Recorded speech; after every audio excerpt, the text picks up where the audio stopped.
নমস্কার দর্শক বন্ধুরা, অমৃত কথা এই চ্যানেলে জানায় আপনাদের সুস্বাগতম। বন্ধুরা, বলা হয় রথে তু বামনং দৃষ্টা পুনর্জন্ম ন বিদ্যতে, অর্থাৎ রথে আসীন বামনকে দর্শন করলে আর পুনর্জন্ম হয় না। আর মাত্র কয়েক ঘন্টা পরই আগামীকাল আষাঢ় মাসের সবথেকে শুভ দিনটি আসতে চলেছে, আর তা হলো শ্রী শ্রী জগন্নাথ দেবের রথযাত্রা। আপনি কি জানেন যে এই রথযাত্রা দিনটি কেন আমাদের কাছে এত গুরুত্বপূর্ণ? এই দিনে আসলে কি হয়, কোন কোন বিষয় এই দিনে পালন করার কথা বলা হয়, বিশেষ করে যে কাজটি আমরা প্রত্যেকেই পালন করতে পারি এবং তার ফল সবথেকে শুভ, তা আজ এই ভিডিওর মাধ্যমে আপনাদের সামনে আলোচনা করব এবং তারই সঙ্গে জানাবো যে এই দিন কোন কাজ করা আমাদের একেবারেই উচিত নয়, বিশেষ করে কোন বিশেষ খাবারটি এই দিন আমাদের একদমই খাওয়া উচিত নয়, এতে জগন্নাথ দেব অত্যন্ত রুষ্ট হন। এই দিনের সবথেকে শুভ মুহূর্ত অর্থাৎ অমৃত যোগের শুভ মুহূর্ত কখন পড়েছে সেই বিষয়েও এই ভিডিওতে বিস্তারিত আলোচনা করব। আশা করি দর্শক বন্ধুরা এই ভিডিওটি আপনাকে সমৃদ্ধ করবে, তাই ভিডিওটি সম্পূর্ণ মনোযোগ সহকারে দেখুন। দেখার পর কোনো প্রশ্ন বা মতামত থাকলে নিচের কমেন্ট বক্সে অবশ্যই জানাবেন। বন্ধুরা, আমাদের সনাতন ধর্মে রথযাত্রা কেবল একটি উৎসব নয়, এটি ভক্তি, সংস্কৃতি এবং ঐতিহ্যের এক মহামিলন ক্ষেত্র। আমাদের কাছে এটি এক পবিত্র তীর্থযাত্রা। প্রত্যেক বছর আষাঢ় মাসের শুক্লপক্ষের দ্বিতীয়া তিথিতে এই উৎসব পালিত হয়। স্বয়ং জগন্নাথ দেব অর্থাৎ ভগবান শ্রীকৃষ্ণ তার জ্যেষ্ঠ ভ্রাতা বলভদ্র এবং বোন সুভদ্রা একসঙ্গে তাদের মাসির বাড়ি গুন্ডিচা মন্দিরে যাত্রার জন্য রথে চেপে বের হন। এই যাত্রাকে বলা হয় সোজা রথ বা গুন্ডিচা যাত্রা। 7 দিন মাসির বাড়িতে থাকার পর তারা আবার নিজেদের মূল মন্দিরে ফিরে আসেন, যাকে আমরা বলি উল্টো রথ বা বাহুড়া যাত্রা। বলা হয় এই সময়কালে শ্রী শ্রী জগন্নাথ দেব নগর পরিভ্রমণে বের হয়। তাই এই সময়কালে জগন্নাথ দেবের যিনি দর্শন পান বা জগন্নাথ দেবের রথযাত্রা যিনি টানতে পারেন, তার সকল মনোকামনা পূরণ হয়। পৌরাণিক কাহিনী অনুসারে সুভদ্রা দেবী একবার তার মাসির বাড়ি যাওয়ার ইচ্ছা প্রকাশ করলে তার ভাইয়েরা তাকে রথে করে নিয়ে যেতে রাজি হয়, আর সেই থেকেই এই প্রথা চলে আসছে। বন্ধুরা, এই বছর 1432 বঙ্গাব্দ 2025 সালে এই পবিত্র রথযাত্রা পড়েছে আগামীকাল শুক্রবার দিন। দ্বিতীয়া তিথি শুরু হবে আজ দুপুর 2:41 থেকে, যা থাকবে আগামীকাল দুপুর 1:20 পর্যন্ত। যেহেতু উদয়া তিথি মেনে রথযাত্রা পালিত হয়, তাই রথযাত্রা এই বছর পালন করা হবে আগামীকাল শুক্রবার দিন।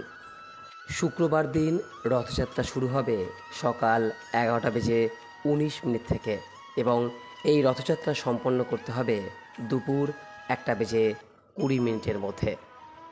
রথযাত্রার এই সময়কালটি এই বছরের জন্য সবথেকে গুরুত্বপূর্ণ সময়কাল, তাই রথযাত্রা সম্পর্কিত পালনীয় বিধিগুলি এই সময়ের মধ্যে সম্পন্ন করার চেষ্টা করুন।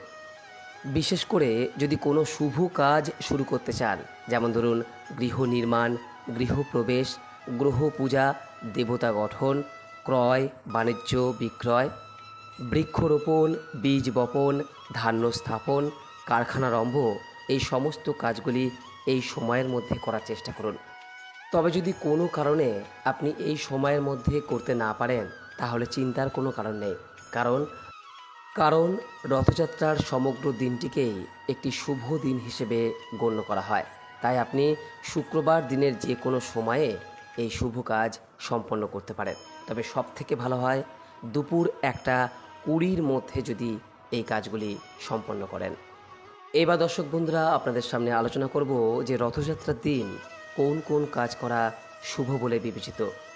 বন্ধুরা, রথযাত্রার দিন সকালে ঘুম থেকে উঠে সকাল 5:51 থেকে সকাল 6:44 মধ্যে স্নান করে শুদ্ধ বস্ত্র পারলে পরিধান করুন।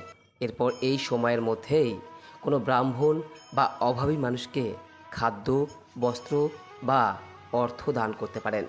এই সময়কালটিকে কালকের মাহেন্দ্রক্ষণ বলে গণ্য করা হয়েছে। যদি সম্ভব হয় এই দিন আপনি গঙ্গা স্নান করুন। গঙ্গায় গিয়ে যদি না করতে পারেন তাহলে স্নানের জলে সামান্য গঙ্গা জল মিশিয়ে স্নান করুন। শুদ্ধ বস্ত্র পরিধান করুন এবং অবশ্যই নিরামিষ আহার গ্রহণ করুন। এরপর যে কোনো শুভ যোগে অর্থাৎ সকাল 9:25 থেকে 10:18 অথবা সকাল 11:19 থেকে দুপুর 1:20 মধ্যে যে কোনো জগন্নাথ মন্দিরে গিয়ে পারলে পুজো দিন। যদি জগন্নাথ মন্দিরে যেতে না পারেন তাহলে বাড়িতে যদি জগন্নাথ দেবের ছবি বা মূর্তি থাকে অথবা শ্রীকৃষ্ণের ছবি বা মূর্তি থাকে আপনি সেটিকে সাজিয়েও জগন্নাথ দেবের এই পূজা সম্পন্ন করতে পারেন। তৃতীয়ত যে কাজটি সবথেকে বেশি গুরুত্বপূর্ণ তা হলো রথের দড়ি স্পর্শ করা বা টানা। এটি অত্যন্ত পুণ্যজনক কাজ। যদি রথের দড়ি টানতে নাও পারেন তবে রথের দর্শন করাও কিন্তু অত্যন্ত শুভ।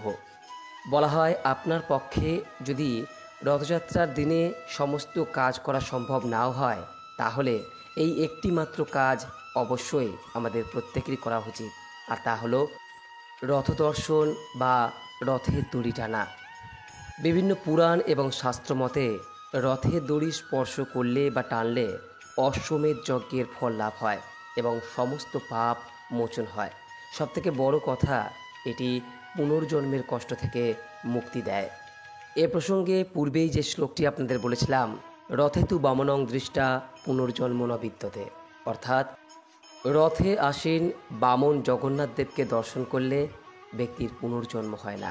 তাই রথের দড়ি টানা বা স্পর্শ এবং জগন্নাথ দেবের দর্শন এই দিনের সবথেকে গুরুত্বপূর্ণ কাজ। এর মাধ্যমে আপনাকে ঈশ্বরের পরম সান্নিধ্য এনে দেবে। রথের শোভাযাত্রা কাল সকাল 11:19 পর শুরু হবে, যা থাকবে দুপুর 1:20 পর্যন্ত। স্থানভেদে এই সময়ের কিছুটা পার্থক্য থাকবে। বন্ধুরা, রথযাত্রার দিন আরও একটি শুভ কাজ বলে বিবেচ্য, তা হলো যে কোনো গাছ লাগানো। বাড়ির ভিতরে বা বাড়ির বাইরে এই দিন পারলে একটি গাছ অবশ্যই রোপণ করুন। সম্ভব হলে বাড়িতে একটি তুলসী গাছ আপনি লাগাতে পারেন। এই দিনে যে কোনো স্থানে বৃক্ষ রোপণ করা একটি অত্যন্ত শুভদায়ী কর্ম বলে বিবেচিত। তাই রথযাত্রার দিন পারলে অবশ্যই একটি গাছ লাগান। পঞ্চমত বন্ধুরা, রথযাত্রার দিন যদি সম্ভব হয় জগন্নাথ দেবের উদ্দেশ্যে সামান্য শুকনো চাল নিবেদন করুন, যাকে নির্মাল্য বলা হয়। এই চাল আপনি জগন্নাথ দেবের উদ্দেশ্যে নিবেদন করার পর তার সামান্য অংশ বাড়িতে এনে পুজোর স্থানে রেখে দিন। এটি ধন সম্পদ এবং শস্যের অভাবকে সম্পূর্ণরূপে দূর করবে। তাই সম্ভব হলে যে কোনো জগন্নাথ মন্দিরে সামান্য চাল, শুকনো চাল নিবেদন করে সেই চালের কিছু অংশ অবশ্যই এই দিন বাড়িতে নিয়ে আসুন। দেখবেন সারা বছর আপনার খাবারের অভাব কখনোই হবে না। বন্ধুরা, এই রথযাত্রার দিন কিছু কিছু বিষয় কিন্তু অবশ্যই বর্জন করা উচিত। বলা হয় এই দিন কখনোই কিন্তু কলমি শাক খাওয়া যাবে না। কলমি শাক খাওয়া এই দিন একেবারেই নিষিদ্ধ, কারণ এতে জগন্নাথ দেব অত্যন্ত রুষ্ট হন। এর পাশাপাশি এই দিন যে কোনো প্রকার আমিষ এবং তিতো জাতীয় খাবার বর্জন করা উচিত। যেমন ধরুন মাছ, মাংস, ডিম, উচ্ছে, করলা, নিমপাতা এইগুলি এই দিন অবশ্যই বর্জন করা প্রয়োজন। বাড়িতে এগুলি কখনোই রান্না করবেন না। এই রথযাত্রার দিনে মদ, গাঁজা বা অন্য কোনো নেশাজাতীয় দ্রব্য সেবন করা থেকে বিরত থাকুন। এই দিনে কোনো প্রকার ঝগড়া, বিবাদ বা অশান্তি করা একেবারেই উচিত নয়। এই রথযাত্রার পবিত্র দিনে অপরিষ্কার বা অশুদ্ধ অবস্থায় কোনো ধর্মীয় কাজে অংশ নেবেন না এবং এই দিনে কোনো প্রকার হিংসা বা অন্যের প্রতি খারাপ চিন্তা থেকে বিরত থাকুন। বন্ধুরা, রথযাত্রার এই দিনটি শুধুমাত্র উৎসব নয়, এটি আমাদের আধ্যাত্মিক উন্নতির একটি বড় সুযোগ। ভক্তি এবং নিষ্ঠা সহকারে এই দিনটি পালন করলে আমাদের জীবনে সুখ, শান্তি এবং সমৃদ্ধি নিশ্চিত রূপেই জগন্নাথ দেবের কৃপায় আসবেই আসবে। আশা করি দর্শক বন্ধুরা এই ভিডিওটি আপনাদের রথযাত্রা সম্পর্কে অনেক মূল্যবান তথ্য জানাতে সাহায্য করেছে। ভিডিওটি যদি আপনার ভালো লাগে অনুগ্রহ করে লাইক করবেন, পারলে আপনজনদের মধ্যে শেয়ার করবেন। সবাইকে রথযাত্রার অনেক অনেক শুভেচ্ছা ও অভিনন্দন জানিয়ে আজকের মতো ভিডিওটি এখানে শেষ করলাম। নমস্কার, ধন্যবাদ। ঈশ্বর আপনার মঙ্গল করুক। জয় শ্রী জগন্নাথ দেবের জয়।